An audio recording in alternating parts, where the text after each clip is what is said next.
The Empty Account, A Son's Betrayal, A Mother's Unyielding Love. Chapter 1, The Crushing Zero. May 2024.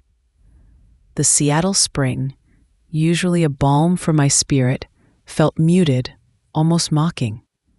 As I sat at my kitchen table, a steaming mug of tea growing cold in my hands. I am Elizabeth Harper, but everyone calls me Liz. 68 years old, a widow for just over a year. I was finally finding a precarious peace after James, my beloved husband, had passed. The last of the inheritance papers had just arrived, neatly organized, confirming what I already knew. My modest pension and James's life insurance would provide me with a comfortable, if not lavish, old age. It was enough to live, to cover the house, to enjoy my twilight years without financial worry. A testament to decades of careful saving, of James's hard work, and my own frugal stewardship as a retired schoolteacher. I prided myself on my practicality, my stability. And I was immensely proud of my son, David. 40 years old, bright, charismatic, always brimming with ideas. He was a software engineer, though he'd never really settled into a traditional career path. Instead, he was perpetually chasing the elusive dream of the next big startup, always pitching, always seeking investors for his, so far, string of unsuccessful ventures. He called often, his voice vibrant with unbridled optimism, detailing his latest grand vision. I'd listen, a knot of quiet worry often tightening in my stomach over his financial precariousness, but I always offered encouragement. He was my son, my brilliant, ambitious boy. I believed in his potential, even when the reality fell short. This particular morning, the sun streamed through the kitchen window, illuminating dust motes dancing in the air. A peaceful, ordinary Tuesday. I decided to pay a few bills online, a routine task that always brought a small measure of satisfaction. I logged into my bank account. My savings balance usually shimmered, a comforting cushion against life's uncertainties. But today, the number on the screen hit me like a physical blow. A brutal, stark zero. My breath hitched. Panic, cold and sharp, clawed at my throat. Zero? Impossible. This had to be a mistake, a glitch, a cruel digital joke. I refreshed the page. The number remained unchanged. 0. My carefully accumulated life savings, gone. My fingers trembled as I dialed the bank's customer service line. Fraud, I stammered, my voice barely coherent. My account, it's empty. Someone's stolen my money. The polite, calm voice on the other end of the line began to explain, meticulously, dispassionately. Mrs. Harper, our records show a series of wire transfers initiated from your account over the past few weeks. Large sums, to various entities, described as investment capital, all authorized. Authorized? I choked, clutching the phone. That's impossible. I didn't authorize anything like that. I've made no investments. The representative paused. Well, ma'am, we have the signed transfer forms. They bear your signature, and the beneficiary accounts, they seem to be linked to a series of startup companies.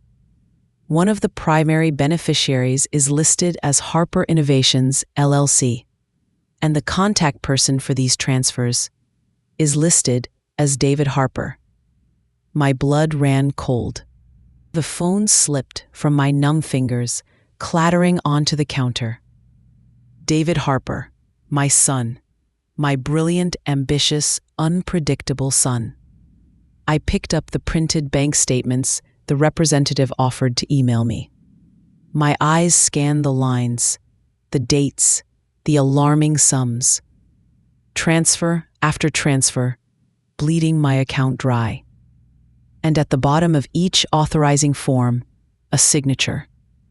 It looked so much like mine. The familiar loops and angles of my name. But then I saw it. A subtle deviation in the sweep of the H, a slight hesitancy in the dot of the I. Imperceptible to the casual eye, but to me, who had signed that name for 68 years, it was a forgery. A meticulous, cruel forgery. The realization hit me with the force of a tidal wave. It wasn't fraud by a stranger. It wasn't a bank error. It was David, my son. He had stolen my entire retirement, every single penny I had, to invest in his latest, undoubtedly doomed startup venture. My son, my blood, had betrayed me, not with a petty theft, but with a calculated, devastating act that had stripped me bare, leaving me financially ruined, emotionally shattered, and adrift in a sea of disbelief. The crushing zero on the screen was nothing compared to the profound emptiness that now echoed in my heart. Chapter 2: The Fire and the Ice. The world narrowed to the size of that empty bank balance. My son, David. The betrayal was a physical ache, a searing pain in my chest. Anger, hot and unfamiliar, flared within me, quickly followed by a paralyzing shame. How could my own flesh and blood do this? How could I have been so blind? My first instinct was to call him, to scream, to demand answers, to unleash the torrent of my pain. But my hand hovered over the phone, trembling. What would I say? What if he denied it? What if he confessed, and I had to face the ugly truth, head on, that my son was a thief? The thought was unbearable. Instead, I called Sarah, my daughter, David's younger sister. Sarah, grounded and practical, a registered nurse who dealt with life's harsh realities every day. She lived across town, and within 30 minutes, her car was pulling into my driveway, tires squealing slightly. She found me sitting at the kitchen table, the bank statements spread out like damning evidence, a single cold tear tracking a path down my cheek. "Mom, what's wrong?" Her voice was sharp with immediate concern. I pointed to the zero, to the forged signatures, to the name, Harper Innovations, LLC. Sarah's eyes, usually so calm, widened in horror. As she read, her face contorted, first with disbelief, then with a raw, volcanic rage that matched the one simmering inside me. "That bastard," she exploded, slamming her hand on the table. I knew it. I knew he was trouble. All his big ideas, all his investments. He's a con artist, Mom. Your own son. We have to call the police. Now. Her voice was shrill with fury, her practical nature demanding immediate action. I recoiled slightly. Police. Arrest. Jail. The words hung in the air, cold and stark. This was David, my boy, the child I had nurtured, loved, sacrificed for. The thought of him in handcuffs, his life ruined, sent a fresh wave of agony through me. How could I do that to him? How could I send my own son to prison? "No, Sarah, not yet," I whispered, my voice hoarse. "I can't. I can't." "Mom," she cried, exasperated. "He took everything. Everything you and Dad worked for. Everything you need for your retirement. He left you with nothing. What are you going to do?" Her voice softened slightly, a plea. He needs to pay for this. Mom, he needs to learn. He's not just hurting himself anymore. He's hurting you." Her words, though harsh, were true. He had hurt me, deeply. But the conflict within me was excruciating. Justice versus motherhood. A mother's love, unconditional and fierce, wrestled with the bitter taste of betrayal. Memories, vivid and painful, flooded my mind. David as a child, bright-eyed, endlessly curious, dismantling every toy to see how it worked. Drawing elaborate blueprints for treehouses that would never be built. His boundless energy, his quick wit, his ability to charm anyone. I had always been so proud. His acceptance into a top engineering program, his early career filled with promise. Then the shift. The relentless pursuit of the next big thing. The dismissal of stable jobs. The string of failed ventures, each one draining more of his youthful optimism, more of his modest savings, and increasingly, more of my quiet reassurance.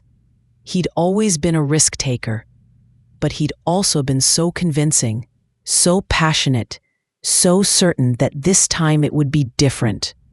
I had believed him. I had encouraged him. Had my unwavering faith in him, my refusal to see his flaws, contributed to this? The guilt, once buried under grief, now morphed into self-blame. I sought solace in an old friend. Maria, my neighbor for 30 years, a kind, no-nonsense woman who had seen my children grow up. She listened, her face a mask of sympathy, but her eyes held a familiar sadness. "Oh, Liz," Maria murmured, her hand gently covering mine. "I'm so sorry. I always worried about David. He always wanted more, faster. He always had his head in the clouds, and he always seemed to think he was above the rules." Her words, delivered with a gentle honesty, confirmed my own suppressed fears about David's character. He wasn't just ambitious, he was reckless, and perhaps, deep down, a little selfish. Days bled into a week. The zero in my bank account was a constant, mocking presence. I finally gathered my courage. I had to talk to him. I had to hear it from him. I had to know. I called David. He answered, his voice bright, almost too cheerful. "Mom, what's up? Just got a huge breakthrough on the funding for my new AI-driven wellness platform. It's going to revolutionize the industry." "David," I interrupted, my voice trembling despite my best efforts. "My bank account, it's empty. All my money, it's gone. And I know you took it." A stunned silence on the other end of the line. Then a sharp intake of breath. "Mom, what are you talking about?" His voice was a pathetic attempt at feigned ignorance. "Don't lie to me, David," I said, my voice hardening. "I have the statements. I have the forged signatures. I know you took it, for your startup." The pretense crumbled, a choked sob. "Mom, oh God, Mom, I'm so sorry. I didn't mean to. It was just a temporary loan. I swear. The deal was so close, Mom, so close. I just needed a little more capital to get us over the line, to prove the concept. I was going to pay you back, with interest, triple interest, as soon as we close the funding round. It's going to be huge, Mom. You'll be so proud. You'll be rich." His voice was a frantic torrent of desperate excuses, of promises, of manipulation. He sounded exactly like the child who'd promised to clean his room tomorrow if only he could play 5 more minutes. The manipulation was sickening. He wasn't remorseful about stealing. He was remorseful about being caught. He was still trying to sell me the dream, even after destroying my financial security. "I'm coming to Seattle, Mom," he announced, ignoring my silence. "I'm coming to explain. I'll make you understand. You have to believe me." 2 days later, he arrived. He looked haggard, his usually immaculate hair disheveled, his eyes bloodshot. The desperation was palpable. He sat across from me and Sarah in my living room, spreading out charts, graphs, elaborate presentations on his laptop. He spoke for an hour, detailing the supposed genius of his latest venture, the projected exponential growth, the millions that would soon be flowing. He spoke of disrupting markets, of synergy, of scalable solutions. He painted a dazzling, impossible future, where my stolen money was merely a down payment on a fortune beyond my wildest dreams. He played on my emotions, on my long-held belief in him, on my innate desire for my children to succeed. He even shed tears, pleading for my understanding, for my continued faith. Sarah, however, remained stony-faced, her gaze unwavering. She saw through his performance, the calculated appeals to my motherly affection. "David," she finally interjected, her voice cold as ice, "you took Mom's entire retirement, her safety net, everything she and Dad worked for. You forged her signature. You committed a crime, and now you're here, still trying to sell her a fantasy. You have no money, no actual investors. Just Mom's stolen savings. When are you going to stop lying to yourself and to her?" David flinched, his bravado crumbling. But I knew then, with a chilling certainty, that Sarah was right. He wasn't just desperate, he was dangerous. And my only path forward, painful as it was, lay in confronting the hard, brutal truth. My son had stolen from me. And now, I had to decide if my love for him outweighed my need for justice and my own survival. The scales, I knew, were about to tip, one way or the other. Chapter 3: The Scales of Justice. The morning after David's desperate pitch, the silence in my home felt heavier than usual. Sarah had stayed the night, her presence a silent, unwavering support. We sat at the kitchen table, the charts David had left behind now just meaningless scribbles, mocking promises. "He's never going to change, Mom," Sarah said, her voice quiet but firm. "Not until he faces real consequences. He needs help. And you need your money back. All of it."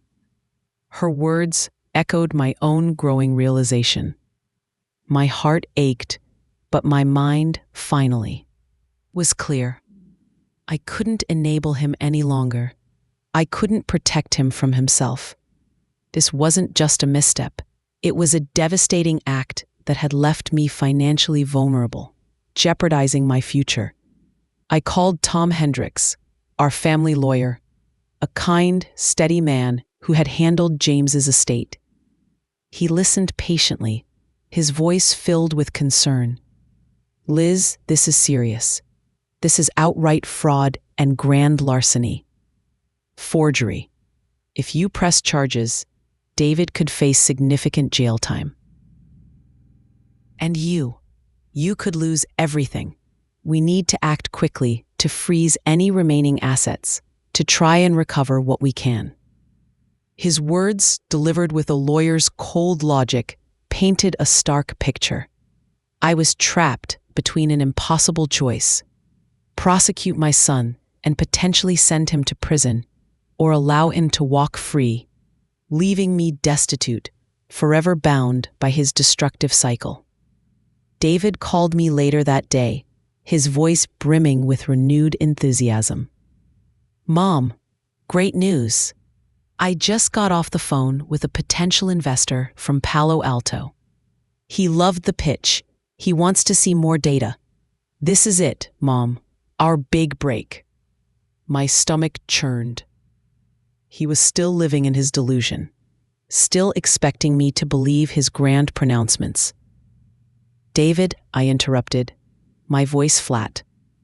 I need you to come over. Now.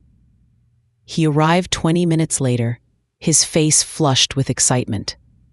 He had clearly convinced himself that his performance yesterday had worked. That I was coming around. He held out a crisp, official-looking document. See, Mom, I knew you'd understand. This is it. My new investment agreement. I just need you to sign it. This will confirm your investment in Harper Innovations. It's all official now. Once you sign this, we're golden. My eyes scanned the document. It was a convoluted, legalistic mess, designed to look legitimate. And then I saw it. A place for my signature. Below it, in a slightly different font, was my forged signature from the bank transfer forms. He was asking me to legitimize his crime, to sign away my right to claim fraud, to become complicit in his deception. David, I said, my voice barely above a whisper, this isn't an investment. This is a theft. And this signature, I pointed to the forgery. This isn't mine. You forged it. You stole from me. His face drained of all color. He crumpled the document in his hand. His eyes, for the first time, held a glimmer of something beyond self-interest, genuine fear. Mom, I was just trying to help, to make us rich, to make you proud. You left me with nothing, David, I stated, the words cold, devoid of emotion. Everything I worked for, everything your father and I saved. Gone, because you knew best, because you couldn't be patient, because you couldn't admit when you failed. You were so desperate to impress, you destroyed everything. He stared at me, truly seeing me for the first time in years, seeing the hurt, the betrayal, the empty future he had created for me. His face crumpled. He sank into a chair, burying his face in his hands, silent sobs racking his body. It was a raw, desperate breakdown, not of a manipulative schemer, but of a broken man finally facing the enormity of his actions. It was almost unbearable to watch. My son, reduced to this, but the sight, agonizing as it was, solidified my resolve. He needed help, real help, and that meant consequences, not just for him, but for me. I could no longer live in this cycle of denial and enabling. My hand, steady now, reached for the phone. Sarah, I said, my voice firm. Call the police. Chapter 4. The unbearable weight of consequences. The moments after Sarah called 911 were a blur of raw emotion. David, still slumped in the chair, looked up, his face ashen, tears drying on his cheeks. Mom, no, you wouldn't. You wouldn't do this to me. His voice was a choked plea, laced with a dawning horror. You left me no choice, David, I said, my voice heavy with a pain that rivaled his own. You took everything. You left me with nothing. He launched into a fresh torrent of desperate apologies, promises, a frantic attempt to negotiate, to undo what he had done. He pleaded with Sarah, with me, promising to repay every penny, to get a real job, to abandon his startup dreams. But it was too late. The words were hollow, coming from a man who had shown he would do anything to avoid responsibility. Within minutes, the flashing lights of a patrol car cast a strobe effect through my living room window. 2 officers entered, followed by a detective, his face calm, professional. Detective Miller. I walked him through the events, my voice surprisingly steady, despite the tremor in my hands. I showed him the bank statements, the forged signatures, David's crumpled investment agreement. We counted David's frantic calls, his manipulative visit. David, by now, had retreated into a stunned silence. his eyes wide with disbelief, fixed on the detective. "Mr. Harper," Detective Miller said, his voice quiet but firm. "You're being arrested for grand larceny, forgery, and financial fraud. You have the right to remain silent." The words, so often heard on television, felt surreal as they were directed at my own son. David flinched as the handcuffs clicked, cold steel around his wrists. He looked at me, his eyes filled with a desperate, heartbroken plea. But I couldn't meet his gaze. I looked away, my own heart breaking into a million pieces. He was led out past Sarah, who remained silent, her face a mixture of grim satisfaction and profound sadness. The door closed, and the silence that followed was deafening. He was gone, arrested, my son, my own flesh and blood. The weight of what I had done, what I had had to do, was almost unbearable. The days that followed were a torturous blend of legal proceedings, emotional turmoil, and the cold, stark reality of my empty bank account. David was formally charged. He was held without bail initially, a stark reminder of the severity of his crime. Tom Hendricks, my lawyer, worked tirelessly to recover whatever funds could be salvaged. We managed to freeze a small portion of the money that hadn't been fully dissipated into David's convoluted startup schemes. It was a fraction of what I had lost, but it was something. A tiny lifeline. I received calls from David's public defender, then from a private attorney his father's distant cousin had reluctantly hired.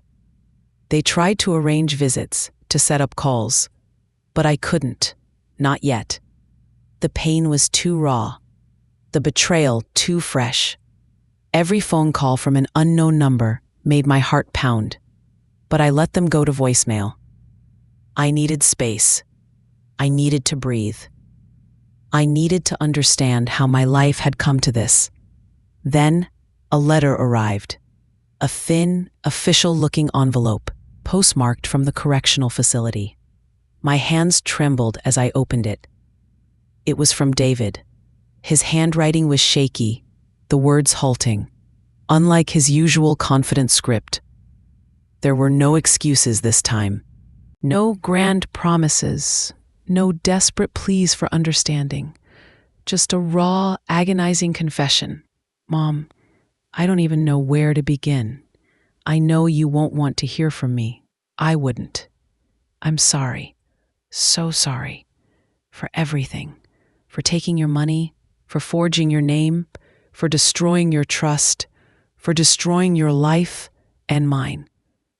I see it now, Mom. All of it. The desperate chases, the lies, the self-deception. I wasn't brilliant. I was just reckless and selfish. I thought I was invincible. I thought I could fix everything, that the next big idea would save me, save us. I thought I could make you proud. But all I did was take advantage of your love, your belief in me. I never meant to hurt you, Mom. Never. I love you more than anything. But I was so lost, so desperate to prove myself, to be someone. And I became a monster. I deserve whatever happens to me. Jail, shame, everything. I hope one day, a long, long time from now, you might find it in your heart to forgive me. I don't deserve it. But I hope I'm ready to face the consequences, ready to pay my debt. To you, to society. It's the only way. I love you, Mom. David. The letter slipped from my fingers. His words, stripped of all manipulation, all bravado, hit me with a profound force. This wasn't the David who had called, pleading. This was a broken man, finally, truly, seeing the wreckage he had wrought. This was remorse, real remorse. Sarah, who had been a rock through it all, read the letter over my shoulder. Her usual hard-line stance softened. "Mom," she said, her voice quiet, Maybe this is it. Maybe he finally hit rock bottom. Maybe this is his chance to actually change. Her words, so unexpectedly lenient, resonated. Rock bottom. Yes, he had fallen. And perhaps, just perhaps, this fall was what he needed. The scales of justice. They weighed not just on David, but on me. What kind of justice did I truly want? Vengeance or redemption? For him, for us, for our fractured family. The path forward, I realized, was not about punishment, but about the arduous, terrifying, yet ultimately necessary journey towards forgiveness. Chapter 5, The Unseen Threads of Forgiveness. The decision weighed on me, a heavy, silent burden. David's trial loomed, a stark reminder of the fork in the road I now faced. My lawyer Tom explained the options. I could push for the maximum sentence, ensuring David faced significant jail time, or I could agree to a plea bargain, a pretrial agreement that would involve David pleading guilty, potentially receiving a suspended sentence or a reduced prison term, coupled with mandatory restitution and rehabilitation. The raw pain of his betrayal was still sharp, but David's letter, his genuine remorse, had shifted something deep within me. He was still my son, the boy I had loved, nurtured, and believed in. Even when he had stumbled, could I truly abandon him to the full harshness of the law, knowing that it might break him irrevocably? Or could I offer him a path, however narrow and difficult, toward redemption? Sarah, surprisingly, became my confidant in this agonizing process. She, who had initially been so firm on police action, now saw the glimmer of change in her brother. "Mom," she said one evening, as we sat together, tired and drained after another meeting with Tom, "he's never taken responsibility for anything. Never. This letter, this is different. He's admitting it. All of it. Maybe this is the only way he'll ever learn. If he actually has to work to pay you back, dollar by dollar, instead of just sitting in a cell." Her pragmatism, ironically, offered a route towards mercy. I thought of James, my husband, ever fair, ever believing in second chances, especially for family. He would have been heartbroken by David's actions, but he would have also seen the good in him, the potential for change. The morning of the plea hearing arrived, cold and gray. I walked into the courthouse, my heart pounding, Sarah by my side. David was already there, looking small and defeated, shackled at the wrists and ankles, his eyes hollow. He looked up, and for the first time since the arrest, our eyes met. There was no defiance, no manipulation, just raw, vulnerable shame, and a flicker of desperate hope. His lawyer approached me, a look of grim determination on his face. "Mrs. Harper," he began, "David is prepared to plead guilty to all charges. He understands the gravity of his actions. He wants to make this right. He's willing to sign over any remaining assets, though they are minimal, and commit to a long-term restitution plan. He's also agreed to mandatory therapy and financial counseling. If you are willing to agree to a plea, it would mean no lengthy prison sentence, a probationary period, strict terms, but it would give him a chance to work, to pay you back, to rebuild his life." I looked at David again. He was barely holding himself together. The choice was stark: vengeance or a fragile hope for redemption. I closed my eyes, taking a deep breath. Forgiveness. It was not condoning his actions. It was choosing to release myself from the suffocating grip of bitterness and allowing in the possibility of earning his way back. "I agree to the plea," I said, my voice clear and unwavering, "provided all conditions are strictly enforced." and he commits to paying back every penny, however long it takes. The judge accepted the plea agreement. David, in a trembling voice, pleaded guilty. He received a substantial probationary period, a strict order for restitution, mandatory counseling, and a community service requirement. No prison sentence. A chance. A hard, long, arduous chance. David was released that day.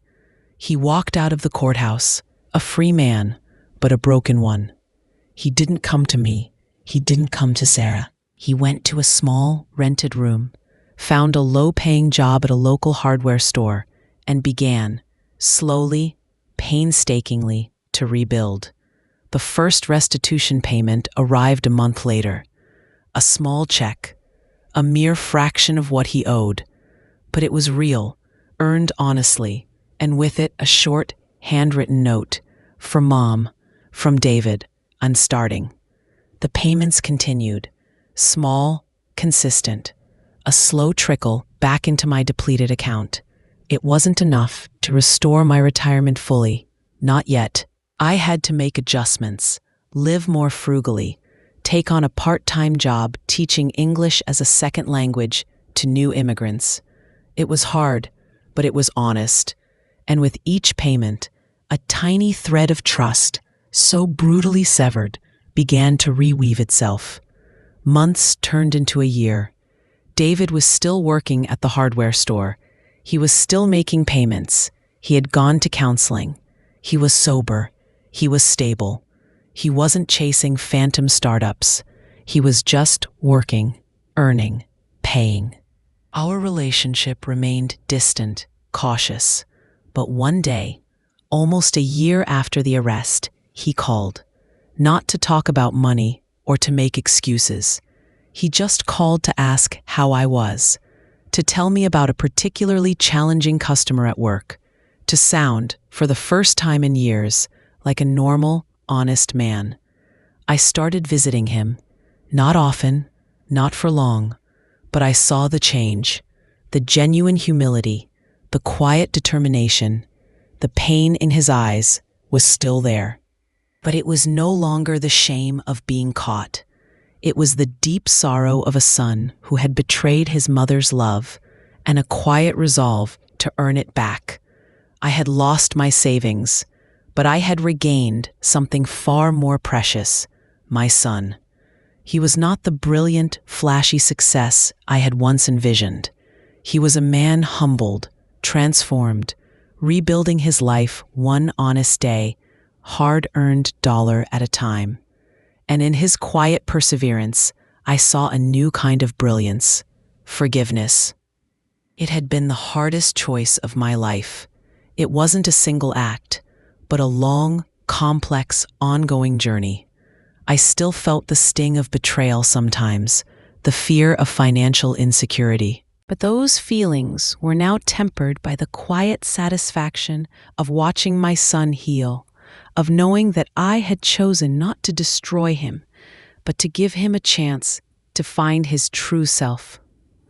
I now sat on my porch in the Seattle evening, the sound of the city a gentle hum around me. My life wasn't as financially secure as it once had been, but it was rich in a different way. I was writing in my journal, my words flowing freely, a testament to the resilience of the human spirit, to the enduring power of a mother's love, and to the complex, often painful path to redemption. I wrote, "Forgiveness is not easy. It's the hardest thing I've ever done. But it is also the most liberating. It doesn't erase the past, but it allows you to step into the future unburdened. And sometimes losing everything is the only way to truly gain what matters most." My son was not the man I had hoped he would be, but he was, finally, the man he needed to be. And that, I realized, was a fortune beyond measure.